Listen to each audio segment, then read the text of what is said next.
Time for the good list now. I didn't fall this time. So yes, here we are again in another year-end list, and you know, this was actually a pretty good year for cinema. Like I said in the last video, I'm recording this one kind of late because I wanted to make sure that I actually got a chance to see Aquaman and Mary Poppins Returns and Bird Box. And then it turned out that that was just a huge waste of time because none of those movies were even close. So let's get my honorable mentions out of the way. And my picks for this year are Sicilian Ghost Story, What Keeps You Alive, The Old Man and the Gun, Widows, The Rider, Annihilation, Game Night, American Animals, Overlord, Won't You Be My Neighbor, and Unsane. All those movies were really good, and I recommend that you should go check them out. I just didn't have space for them on the list, so let's get into that. At number 10, we got Robin Williams' Come Inside My Mind. This one made me cry.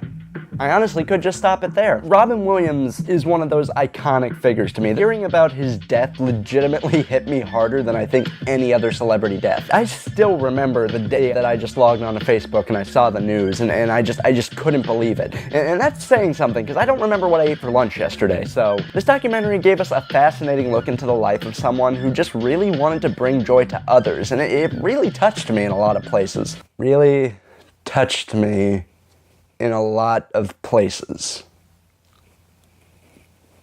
Hearing William's story in a nice little feature like this really connected with me, and I am so happy that I got to see this one. It's definitely not light viewing. If you're a fan of Williams, this might bring up some of the waterworks, but trust me, I think it is definitely required viewing, because it really breathes new life into a lot of elements about Williams' personality and life that I previously didn't know, and I'm so happy that I got to see this. It's really a treat. Go check this one out. At number 9, we got Isle of Dogs. I love dogs.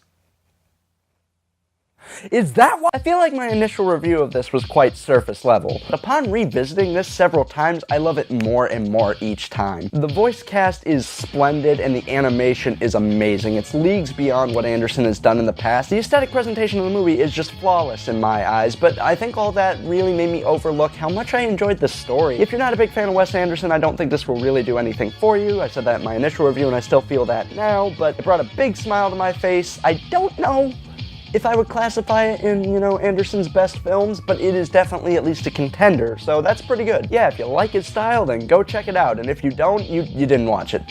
At number 8, we got Mission Impossible Fallout. This is without a doubt one of the most fun action movies I have ever seen, and I couldn't be happier that the Mission Impossible franchise is finally giving us what we want. To witness Tom Cruise's increasingly insane suicide attempts. Ooh, like that one, or that one. Ooh, look at that one. The action is just mind-bogglingly good. Like, it's so well shot, and just the scale of it, you really feel it. It is just amazing to see, like, people actually jumping out of planes and doing these crazy stunts and, like, jumping between buildings to the point where they break their ankles.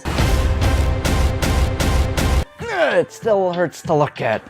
The action in this is really enough to carry the movie. Seriously, seeing this brought back flashes of Fury Road. I don't think this is quite on the level of Fury Road, just in terms of how it used action to tell its story. Like, at the end of this, you just feel you need to catch your breath. It's that kind of movie. This didn't have to be anything more than some amazing stunt work with increasingly insane situations, and they pulled that off better than I think anybody expected them to. If you haven't seen this one and you're a fan of frenetic action movies, then you really can't go wrong with this. It's probably the best of the Mission Impossible franchise, and it's definitely one of the better Tom Cruise features I've seen in recent memory, so I highly recommend this one. Go check it out. At number 7, we got Avengers Infinity War. Is it really a year-end list if I don't put at least a few major blockbusters that don't deserve the praise I'm giving them?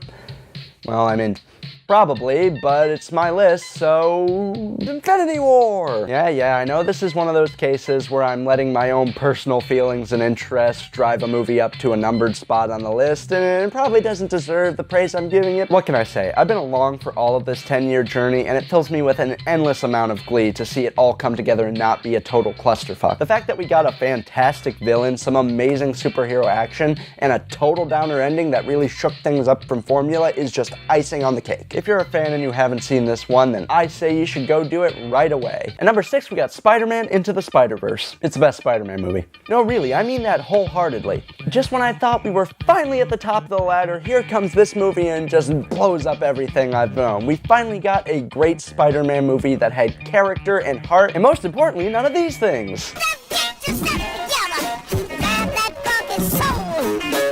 was washing the American flag.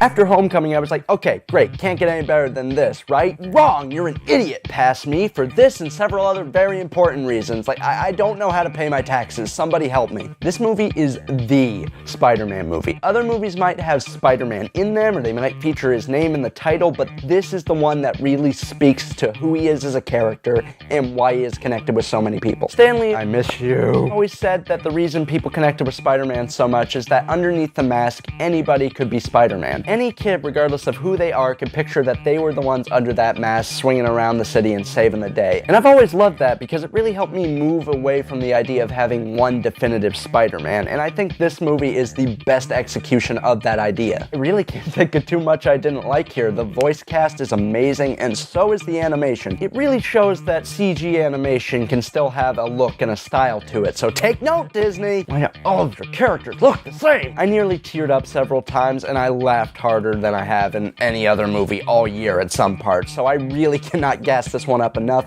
If you are a fan of animation, if you are a fan of Spider-Man, if you're a fan of just like comic book movies in general, then you need to go see this one. It packs so much more heart and humor than it really has any reason to, and it's so good, guys. Just go watch it, please. And number 5, we got Blackkklansman. So I kind of have this issue with Spike Lee's filmography because he'll make these amazing, important, impactful films like Do the Right Thing, Malcolm X, and then he'll turn around and remake Oldboy for some reason, and also at one point was attached to a Spider-Man spin-off that's pretty much a rip-off of Spawn. Yeah, what the hell was going on there, Sony? What are you doing? So imagine the amount of joy I felt when I finished Blackkklansman and went, oh shit, that was really good.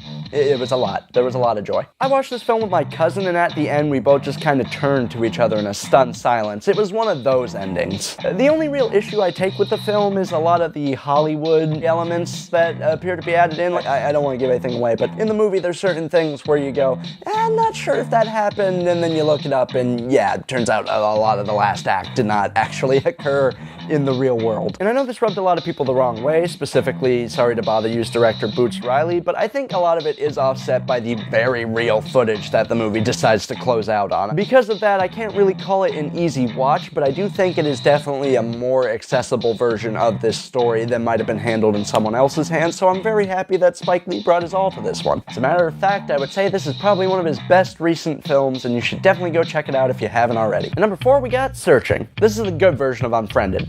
Like, if you watched Unfriended and you're like, man, it really sucks that this potentially cool presentation for a movie was wasted on this terrible rush job, then you'll probably love this. This really does feel like the best utilization of this idea. Like, all the little tricks that Unfriended tried to use to reveal information about characters and motivations, that's used here, but, you know, like in a good way, with characters that you actually care about and are invested in, like, you know, like a movie. And the caliber of the performances, along with the presentation of the film, really helps you go along with some of the more out there elements to the story, and I think that really helps the movie overall. But if you haven't seen this one, then you should just go in totally blind. I would actually be excited to see more movies in this style now, which is not something I could have said after seeing 2 other movies that tried to use this. Go check it out. And number 3, we got The Ballad of Buster Scruggs. Also, I've recently realized that I cannot pronounce Buster Scruggs in a normal way. I might have developed a speech impediment, somebody help me. Obligatory top 3 spot for my favorite directors.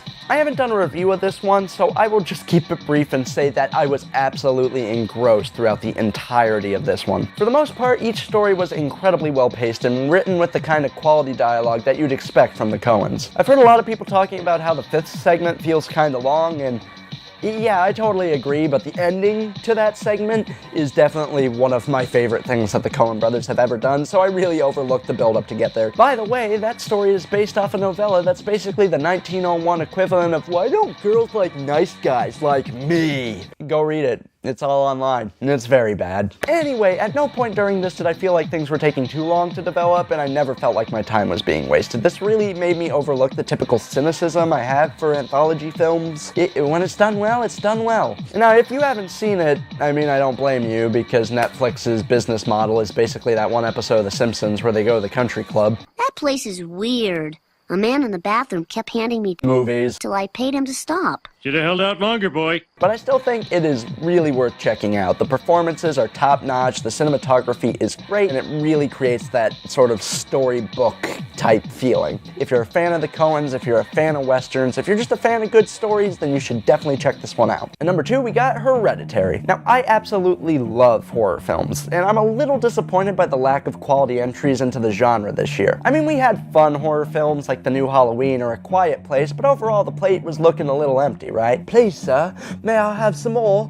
Oh, what's that? Truth or dare? Okay then. Give me a thumbs up for that terrible accent. But it's totally okay because Hereditary legitimately made me so uncomfortable I thought I might have to leave the theater. Now that's not usually a compliment, but for this movie, it definitely is. There's something so wonderfully satisfying about the presentation of this movie. Everything just has this level of polish that really gets you into another headspace from the very first frame. This isn't one of those horror movies where scary things happen just for the sake of scary things. It is actually making a statement and trying to connect to a very real sense of horror. I love when a horror movie can make you afraid outside of the context of the film. I think that's something really special when movies can pull that off, and this movie definitely pulls it off. And seriously, give Toni Collette an Oscar. I don't care about the Oscars, but if she got one, then good, because her performance is fantastic in this. Like, it is amazing, and she really sells the creepy, unnerving atmosphere of this film. I know it's not everybody's cup of tea, but I was absolutely rattled at times. Like, this is one of those things that is probably gonna be one of those horror movies for me that I always come back to revisit, even though it scares the shit out of me. So why don't you go check it out, and then write down below that Truth or Dare was actually the best horror film of 2018. Why not? And at number 1, we got Sorry to Bother You. This is one of those movies I know that I'm going to keep revisiting again and again and never get tired of it. And I just love that feeling. You know that feeling when you finished a movie and you know it's gonna be one of those movies. The performances are amazing and just flat out hilarious. Like Lakeith Stanfield, Tessa Thompson, and Armie Hammer really sell these comedic moments. The visual style is great as well as the music, but of course when your director is Boots Riley from The Coop, then you're probably gonna have a pretty awesome soundtrack. And the way this movie just delivers visual information with this great surrealistic touch that surrealistic, that's a hard word to say, just really worked for me. I feel like everything's a highlight. I can't think of a single thing I didn't like in this movie. It's one of those things that just gets better the more and more I think about it and the more I rewatch it. And the fact that a movie can be this hilarious and still actually be making a lot of points and saying a lot of stuff with its surreal humor, that just brings it like right up to the top for me. Like I actually had to write a final on this movie, and it was the quickest I've ever gotten a paper done. I mean, other than that time I had to write about being an anxious mess all the time. So I knew that when I was going through the movies that I'd seen this year, there really was no other competition for the top spot. For a while I thought it might have been Hereditary, but I really couldn't give it to anything else because this is just an amazing movie. Seriously, this movie had everything I was looking for. It was funny, it was fresh, it was making real, like, commentary on the world we live in while still being able to deliver some amazing humor in some completely out there and surreal situations. If you haven't seen this one, please go check it out. So there we go, I can finally put a cap on this year and look forward to a healthier and happier 2019. I mean, maybe. The world's still on fire, so we'll see how this goes. Thanks so much for watching this, guys. Did you like my choices? What are your picks for the best films of 2018? List them down below, or maybe just leave a comment. Just let me know what you thought of the video. It means so much to me that one of the good parts of 2018 was developing an audience and finding people who actually really like my input in my videos, so I really cannot say it enough. Thank you guys for being one of the best parts of 2018. And if you're new here, well, I review movies, and you can check out some of my other videos. I have the show called Bad Movie Touch, where I specifically look at bad movies, and then I got Bi-Weekly Roundup, where I just kind of talk about anything. So why don't you go check those out if you like my stuff. You can subscribe if you want to stay up to date. You can also follow me on Twitter if, I don't know, you like bad tweets. Be sure to leave a like and a comment down below. That really helps me out. And if you like helping me make this stuff, then you can go head over to my Patreon. That's how you get cool rewards like your name on this end screen here. I'm incredibly grateful to all my patrons that keep me doing what I love to do, and I really can't be thankful enough for you guys. And yeah, that's all I really have to say. 2018 had its ups and downs, but I'm really looking forward to 2019, and I know we're gonna get plenty of great films as well as whatever Dark Phoenix is gonna be. So let's look forward to that. And